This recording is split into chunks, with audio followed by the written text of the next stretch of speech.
Today is July 1st, Canada Day. It's a lazy day for me. It's already past 12 noon, pero I still don't want to get up. Maybe I should dye my hair na lang para may magawa naman ako ngayong araw. Okay guys, so ayan. Ayan na. Nagkukulay na ako ng buhok. Daming white hair. So hopefully makover niya lahat. So, ito yung gagamitin ko. Ano siya?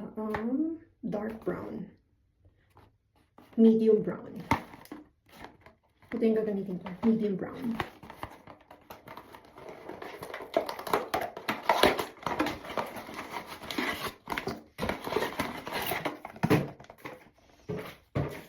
So, merong gloves.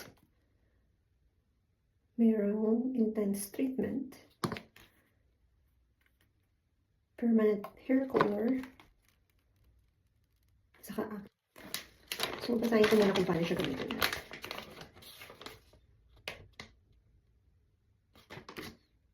So, actually, may mga number pala siya. So, number 1, number 2, and then number 3. Number 1, page natin. And then, pagsasamahin yung number 1 and number 2.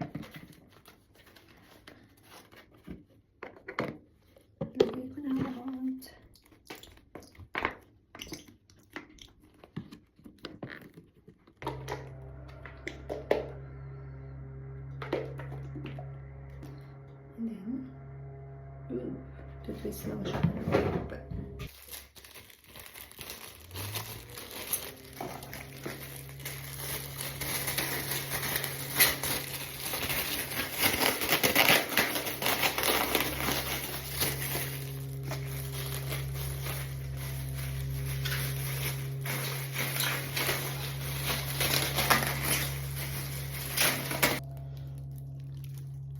Just have to put it this way.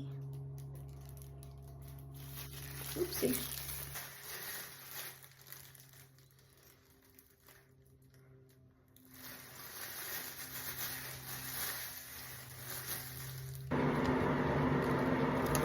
So, natapos.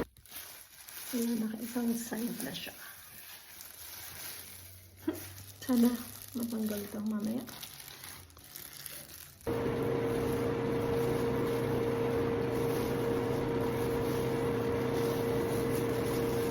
Hi guys, so ito na yung finished product ng nung ginawa kong pagkukulay ng buhok. So ayan na siya, nakulayan ko na siya. So para magiging a day with my lazy day. So I'm going to Kinju para kumain muna kasi hindi pa ako kumain. So almost, it's already 2:15 in the afternoon pero hindi pa ako kumain. So lalabas muna ako para kumain. So ayan guys, nandito ako ngayon sa Kinju pero wait time kasi is for another 15 minutes. So ito muna ako sa car. Tatawagan nila ako pagka-available na yung seat.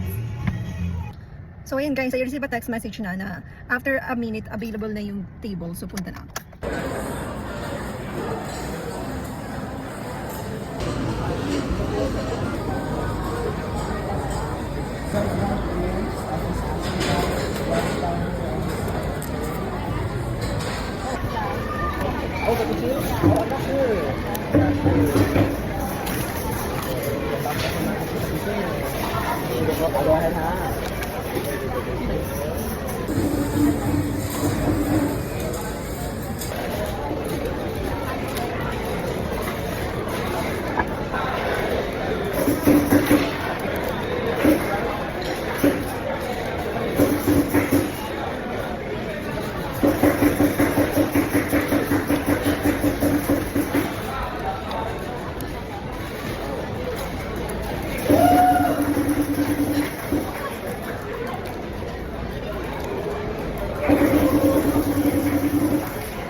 So katatapos ko lang kumain.